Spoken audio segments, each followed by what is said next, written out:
chercher chez toi. Emmanuel Macron, dans ta téléco, on vient te chercher. J'entends rien. Emmanuel Macron, dans ta téléco, on vient te chercher chez toi. Emmanuel Macron, dans ta téléco, on vient te chercher chez toi. Gilet jaune, quel est ton métier? Macron nous fait la guerre, il veut tuer nos anciens, mais on reste des terres, on va y mettre fin. Au lieu de vous faire piquer, venez manifester et rejoignez la rue, on va l'avoir dans le cul. Vous êtes manipulés, Pfizer et McKinsey. Ne nous regardez pas, rejoignez-nous. Ne nous regardez pas, rejoignez-nous. Ne nous regardez pas, rejoignez-nous. On manifeste contre Macron et toute sa clique. Le monde moderne, on n'aime pas, nous on veut revenir à l'ancien monde. Cabine téléphonique, c'est limite de retourner dans les grottes et frotter les pierres pour faire du feu. Et c'est quoi l'ancien monde qui vous... Mon ancien monde, c'est pour moi, le monde, il a resté... En 2000, tout est arrêté dans ma tête. Depuis l'euro, moi je suis bloqué en 2000. Donc j'ai 22 ans de retard. Ou d'avance, je sais pas. Peu importe. Mais le monde, ils veulent nous emmener dans un monde qui est complètement naze. Comme je dis toujours, ils veulent nous emmener dans un monde, les esclaves dans le temps, ils étaient plus heureux. Ils veulent nous emmener dans un monde de contrôle, un monde de merde. Mais du coup, comment vous vivez maintenant? Comment on vit? On vit, nous, on est le 5, dans 12 jours, ça va faire 4 ans qu'on est à la rue. On lâchera rien. De toute façon, tout ça, c'est un monde, tout est voulu. C'est écrit, comme je dis toujours, par ceux qui ont le pognon, les plus gros enculés de la planète. Ceux qui dirigent la planète. Donc ils suivent une liste, tac, tac, tac, tac, on va leur dire ça, on va leur faire ça, blablabla, des tests, tout le bordel. L'enfer en fait. Voilà. Selon vous, c'est quoi le vrai problème, le problème plus grave? Sur la planète? Pour moi, le plus grave, c'est qu'ils veulent nous emmener dans l'enfer. Un monde, comme je t'ai dit tout à l'heure, un monde de fous. Un monde d'esclavage contrôlé. En fait, tu leur appartiens, tu es leur esclave, c'est un truc de ouf. À l'époque, dans les années 80, quand j'avais à peine 20 ans, je sais pas, il n'y avait pas de racisme, on avait des potes de toutes les couleurs et tout allait bien. Maintenant, ils font tout pour défoncer tout le monde. Que l'autre, il aime pas celui-là, machin, tout ça, c'est de la merde. Tout ça, c'est voulu pour diviser tout le monde. Le pipeau, voilà. Il y a des valeurs qui sont perdues pour Des quoi? Des valeurs. On a perdu beaucoup de choses. Hein. Ah oui. Il y en a nos anciens qui sont battus pour obtenir des trucs. Ils doivent se retenir dans leur tombe. Hein. Je sais pas, il y en a. Donc nous, on essaye un monde meilleur pour tout le monde. Voilà. Il y a toujours eu des riches et des pauvres sur cette planète, mais là, c'est de pire en pire. Avant, il y a les années, 60, 70, même 80, un mec qui gagnait le SMIC, il arrivait à vivre. Et je sais pas, même à partir en vacances, il ne roulait pas sur l'or, mais maintenant un smicard, même mec qui gagne plus que le SMIC, tellement tout est cher, il est dans la merde, c'est qu'à te le dire. Et vous, au niveau de votre revenu, vous êtes en retraite ou pas? Non, pas du tout. Elle a dit que j'étais en retraite. Elle a dit que j'étais un vieux comme l'autre là. La gadget, elle a dit que j'étais retraité. Elle a dit que j'avais 400 ans. Alors moi j'aime Jean-Michel et Brigitte. Vous allez me dire c'est qui? Il n'y a rien qui va. Dans tous les pays, et surtout la France et même les autres pays. L'Allemagne, c'est pire que nous. Machin. Le problème, c'est qu'on a enlevé l'ISF aux plus riches et ça, c'est pas normal. On creuse les écarts entre les riches et les pauvres. Il n'y a pas de toit pour tous. Les lits d'hôpitaux manquent. Le personnel, on ne les forme plus à l'avance, comme ça devrait être. Donc, on est là aussi parce que les robots remplacent l'homme. Donc, il faudrait taxer les robots. Parce que l'homme travaille moins, qu'on partage le travail. On travaille 20 heures par semaine, par exemple. Et les robots compenseront, puisque le robot, il y en aura partout, il n'y aura plus d'humains. Donc, il faut taxer les robots. La misère se creuse et donc il faut un toit. Allez dans le bois de Vincennes, il y a 4000 personnes qui sont dans le bois de Vincennes, il y a ceux qui travaillent et ceux qui ne travaillent pas. Vous trouvez normal que quand vous travaillez, vous dormez dans le bois de Vincennes ou sous un pont? C'est ça la France. Vous voulez dire qu'il y a 4100 domiciles à votre bassin? Il y a plus que ça en France. Même en Allemagne, il y en a encore plus. Ça, on n'en parle pas. On vous parle du PIB, on vous parle de la richesse, mais on ne vous parle pas de la misère. Vous savez qu'en Allemagne et en Angleterre, il y a 17 millions de pauvres. En 17 millions. Vous vous rendez compte? Nous, on en a 12 millions. Et après, vous avez ceux comme moi, on est à la limite. Et concrètement, votre quotidien, est-ce que maintenant c'est difficile pour vous? Ah ben moi, ça a toujours été difficile. Beaucoup de gens, ça a toujours été difficile, mais c'est encore plus difficile. C'est-à-dire concrètement? Ben, concrètement, on ne prend pas de vacances. Les plus pauvres ne prennent jamais de vacances. Il y a une grande partie des Français qui ne prennent pas de vacances, alors qu'il y en a qui partent à toutes les vacances. C'est pas normal non plus. Depuis combien de temps vous n'avez pas parti? Oh, mais là, moi, ça fait bien 18 ans, 20 ans. Ben, il y a plein de gens, il y en a qui ne sont jamais partis en vacances. Il y a des enfants qui partent jamais en vacances. Ou qui partent 2 jours, parce que c'est des organismes qui les emmènent 2 jours à la plage. Mais c'est tout. Il y en a qui ne mangent pas à leur faim en France. Il y a les restos du Caire. Et vous mangez dans le resto du Caire? Non, moi non, mais il y a plein de gens qui mangent. Comme en Allemagne, il y a maintenant, il y a comme des restos de cœur, je ne connais pas l'équivalence. Et en Angleterre, les gens font la queue. Il y a des queues pas possibles sur les trottoirs. Les gilets jaunes. Hey, la la la la la la la. Les gilets jaunes. La la la la la la. Les gilets jaunes. Macron nous fait la guerre et sa mine ceci. Et on reste des terres. Macron nous fait la guerre et sa mine ceci. Pour bloquer le pays. On est là. Oh, il n'y a personne là. On est là, on n'est pas là. On est là. Même si Macron ne veut pas. Pour l'honneur des travailleurs et pour un monde meilleur. Même si Macron ne veut pas, nous on est là. On est là. On est là. Même si Macron ne veut pas, on est là. Pour l'honneur des travailleurs et pour un monde meilleur. Même si Macron ne veut pas, nous on est là. Emmanuel Macron, oh tête de con, on vient te chercher chez toi. Emmanuel Macron, oh tête de con, on vient te chercher. J'entends rien. Emmanuel Macron, oh tête de con. Te chercher chez toi, Emmanuel Macron, tête de con, on vient te chercher chez toi. Gilets jaunes, quel est ton métier? Aujourd'hui, la demande, c'est que Macron dégage, tout simplement.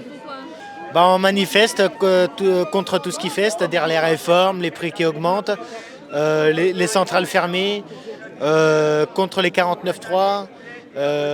Pour la réintégration des soignants suspendus et des pompiers suspendus, pour non-injection depuis le 15 septembre 2021.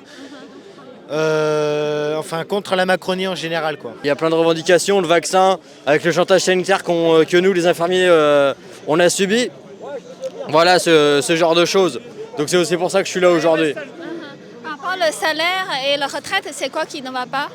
En fait, on fait des heures de garde qui sont sous-payées. Avec un manque de personnel, on demande de travailler plus. Donc au bout d'un moment, ça ne peut pas suivre. C'est pour ça. C'est-à-dire qu'ils nous demandent de travailler plus, d'être payés avec le même salaire et d'avoir moins de personnel. Ça ne peut pas aller au bout d'un moment. Premier motif, pour moi, c'est le pouvoir d'achat. Après, il y a la lutte contre la Macronie quand même, parce que là, on a du lourd et du gratiné avec Macron depuis 5 ans, voilà, du mépris, un mépris complet, du mépris de caste. C'est un mépris de caste, il appartient à la grande bourgeoisie, c'est un mépris de caste, voilà. Il ne connaît pas du tout le terrain, il ne va jamais sur le terrain, il reste dans les beaux arrondissements parisiens, il ne connaît pas du tout le terrain. Donc c'est pour 2 raisons, le pouvoir d'achat, la difficulté à vivre au jour le jour, avec une vie avec l'inflation en ce moment. L'inflation va durer en 2023. Elle va sans doute baisser à cause de la récession, mais il y aura encore de l'inflation en 2023. Et puis la lutte contre la Macronie, voilà. Donc ça dure depuis 4 ans. C'est vrai qu'on a du mal à mobiliser encore, hein, mais bon, il y a tout pour qu'il y ait du monde, hein, parce que c'est de plus en plus difficile de vivre en France comme dans beaucoup de pays en Europe. Hein. Mais voilà, on est là depuis 4 ans, on fait ce qu'on peut depuis 4 ans. Voilà. Et je vois aujourd'hui, il n'y a pas beaucoup de monde. Non, mais il y a plusieurs manifestations. Parce qu'il y a différentes sensibilités parmi les gilets jaunes, mais les gens ne comprennent pas ça. Moi, je dis qu'il faut accepter toutes les sensibilités. Hein. Il y a des gens qui ont des sensibilités de droite, d'autres des sensibilités de gauche, d'autres qui sont syndiqués comme moi, d'autres qui n'aiment pas du tout les syndicats, d'autres qui travaillent dans le secteur privé, d'autres qui travaillent dans le secteur public. Enfin, il y a des tas de sensibilités politiques différentes. Donc, il y a des tas de mouvements différents. C'est dommage parce qu'il n'y a pas grand monde. Il y a plusieurs manifs des gilets jaunes par semaine, mais il n'y a pas grand monde. On devrait, pour moi, se réunir, faire abstraction de nos différences, nos sensibilités, se réunir. Mais malheureusement, il y a même des royalistes dans les gilets jaunes. Et ouais, donc il y a le tout, hein, mais bon, les gens sont assommés, ils sont complètement conditionnés par les grands médias de masse aussi. Et ça devrait bouger, ça ne bouge pas. Et puis il y a les aides de l'État. L'État a donné beaucoup d'aides. Macron a fait exploser la dette publique en 5 ans, je crois entre 600 et 700 milliards d'euros d'argent qu'il n'avait pas en caisse. Hein. Ça a gonflé une dette publique qui est énorme aujourd'hui, de 3 000 milliards, irremboursable. Donc il y a un climat très lourd en France, très pesant, qui fait, à mon avis, que les gens ne bougent pas, alors qu'ils devraient bouger. Parce que c'est de plus en plus dur en France, comme partout en Europe. Hein. C'est de plus en plus dur. Hein. Voilà.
Monsieur Macron qui veut privatiser l'école, qui veut privatiser les hôpitaux, qui veut privatiser les transports, tous les droits que mes grands-parents ils ont lutté, tous les droits sociaux.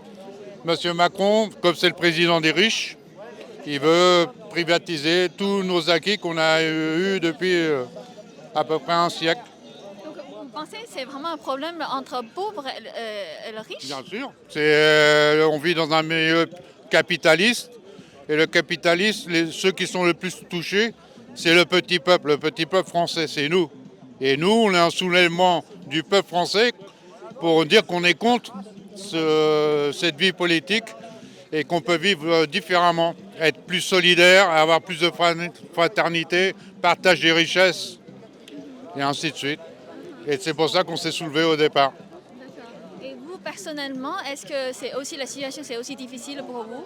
Bien sûr, parce que comme moi je suis un intermittent du spectacle, on l'a suivi grâce à Macron. Pendant 2 ans, toutes les salles de spectacle en France ont été fermées. Donc notre statut a été touché particulièrement. Les deux milieux professionnels qui ont été touchés en France, c'est tout le milieu des discothèques et tout le milieu du spectacle. Parce que nous, on a été fermés depuis le début, depuis 2 ans, tout fermé. Et donc, pendant qu'on s'est fermé, on a perdu notre statut d'intermittent du spectacle. On s'est retrouvé à aller pleurer pour avoir le RSA et pour pouvoir vivre, payer ses charges locatives, ainsi de suite. Et donc notre pouvoir d'achat a diminué depuis. Et depuis que le président des riches, Macron, est au pouvoir, parce que c'est un monsieur qui vient de la banque Rothschild, c'est un monsieur qui prône le libre-échange et qui fait des coupes sur tous nos acquis sociaux. Et donc nous, le peuple, on se réveille et on dit non, on ne veut pas ça, nous on veut vivre autrement, dans une autre Europe, pas l'Europe des capitalistes. Mais le système communiste, c'est pas bon non plus, hein? Non, mais après, il y a un juste milieu. D'accord. Parce que là, le système communiste, c'est le système totalitaire. Donc, comme le président chinois, c'est inadmissible qu'il peut être président à vie. C'est-à-dire que je suis là depuis l'acte 4 des Gilets jaunes, depuis décembre il y a 4 ans. Et pour manifester contre l'attaque, de tout ce qui est social, la casse sociale. On a des ancêtres, il y a 100 ans de lutte sociale qui ont été fichus par terre avec le macronisme. C'est-à-dire que nos ancêtres, mes ancêtres se sont battus pour avoir droit du travail, droits sociaux, des minima sociaux, tout ce qui concerne les salaires, le bien-être des gens. Et la Macronie est en train de foutre ça en l'air. C'est quoi la Macronie selon vous? Macronie, qu'est-ce que c'est? C'est quoi la définition pour vous? La Macronie, c'est l'extrême droite déguisée, le fascisme déguisé, la dictature déguisée. Ok, mais on a mal parlé alors en France. Oui. Alors bon, certains vont dire que j'exagère un peu, mais à peine. Quand on regarde où était notre pays dans le monde par rapport à la démocratie, par rapport à l'avancée sociale, par rapport à tout ça, on était parmi les premiers. Maintenant, on est en train de se casser la gueule à une vitesse, voilà. Regardez avant le Covid, on ne savait pas tout ça. Et maintenant, ça a changé beaucoup de choses quand même. Par contre, moi, je ne suis pas vacciné. Je ne suis pas anti-vax, j'ai tous mes vaccins, mais la manière dont le gouvernement français nous a vendu ça, on nous a vendu ça comme de la lessive. Et moi, si je ne suis pas vacciné, je ne critique pas les gens qui se sont fait vacciner parce qu'on a obligé la plupart des Français à se faire vacciner ou alors on les privait de travail. Moi, je n'ai pas voulu me faire vacciner. Pourtant, je suis vacciné, je vais me faire vacciner contre la grippe, tout ça, mais contre le Covid, pour enrichir les multinationales américaines, je ne suis pas d'accord. Parce que qu'est-ce qu'ils peuvent nous mettre? Parce que le but derrière tout ça, c'est de couler la sécurité sociale pour pouvoir mettre les mutuelles privées, pour casser tout le système social, pour mettre le privé au pouvoir. C'est ça derrière pour moi tout ça. Protéger nos enfants, protéger nos soignants. Vous êtes manipulés par les médias télé. Vous êtes manipulés et démontés. Avec leur ribotril, ils ont tué nos vieux, mis leur vie en péril, nous ont rendus furieux. Macron nous fait la guerre, il veut tuer nos anciens, mais on reste déterre, on va y mettre fin. Au lieu de vous faire piquer, venez manifester et rejoignez la rue, on va l'avoir dans le cul. Vous êtes manipulés, Pfizer et McKinsey. On est des gilets jaunes, on manque un peu d'argent. Allez, ça serait sans regret. Ah, mais il faut se corrompre. Ah ben non. Alors on est là en tant que gilets jaunes pour simplement plaider pour nos pauvres travailleurs pauvres qui n'ont pas de quoi manger à la fin du mois. Oh bah là, je pense que c'est un vrai feu d'artifice de problèmes qui se posent quand on voit les conditions de vie qui s'aggravent pour la grande majorité des Français et des gens tout autour. Là, la mobilisation, il faut qu'elle se fasse. On ne comprend toujours pas pourquoi les gens ne descendent pas plus massivement dans la rue. Jusqu'où on va accepter la baisse de notre pouvoir d'achat, le mépris des services publics, la difficulté de soins qui en découle. On a l'impression d'être garrotté de partout et d'être dans une dynamique de marche ou crève. Donc on veut bien marcher, mais on ne veut pas crever, quoi. D'accord. Quel est votre métier? Alors moi, je suis intermittente du spectacle et je suis metteur en scène. moi je suis donc du sud-ouest, je viens à Paris là pour être sur la manifestation des Gilets jaunes. Je suis rentrée dans une épicerie, je ne peux rien acheter, c'est trop cher. C'est-à-dire avant, le prix c'est combien maintenant? Le prix c'est... Ben là, un truc très concret, une petite plaquette de beurre 125 grammes, 3,90 € à Paris. Qui peut acheter ça, quoi? Quand on est au SMIC ou en dessous du SMIC, personne ne peut acheter ça. Et on se rend compte aussi que beaucoup de gens là sont en train de prendre la décision de ne pas se chauffer cet hiver. Donc pour l'instant, tout va bien parce que bon, le temps est clément, mais les gens ne pourront pas payer les factures d'électricité, donc ne pourront pas se chauffer cet hiver. Voilà. Personnellement, comment vous prévoyez cet hiver? Ah ben moi je chauffe pas, ça je ne chaufferai pas. Et j'ai un travail qui nécessite beaucoup de déplacements. Et vu le prix du carburant, je ne sais pas comment je vais faire pour travailler désormais. Et mon cas, voilà, moi j'ai la chance d'avoir un travail. Mais la situation est très très dure. La situation est très très dure aussi pour les étudiants. Moi j'ai 2 filles qui sont étudiantes. Bon nombre de leurs amis, certains étudient en vivant dans leur voiture. Ça, c'est assez, c'est assez généralisé en France? Ah ben oui, ça, c'est arrivé progressivement, mais là oui, on en arrive à un nombre de personnes touchées qui vivent dans des conditions de vie lamentables qui est plus que grandissant.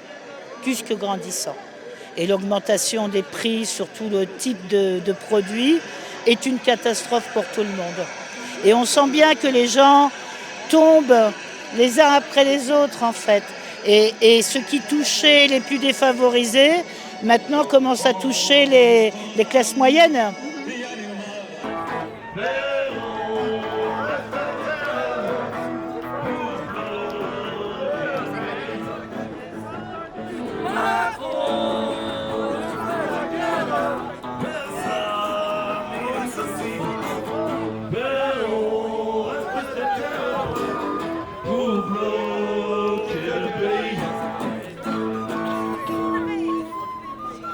Éteignez vos télés, allumez vos cerveaux, et vous sentirez moins con. Les soignants. 17e, c'est trop prolo. On aurait la flemme.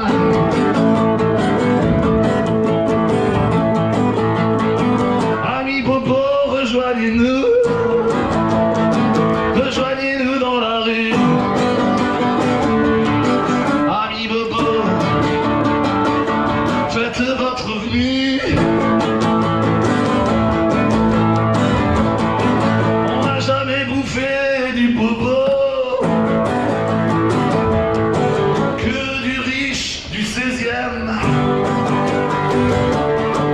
C'est trop prolo dans le 17e.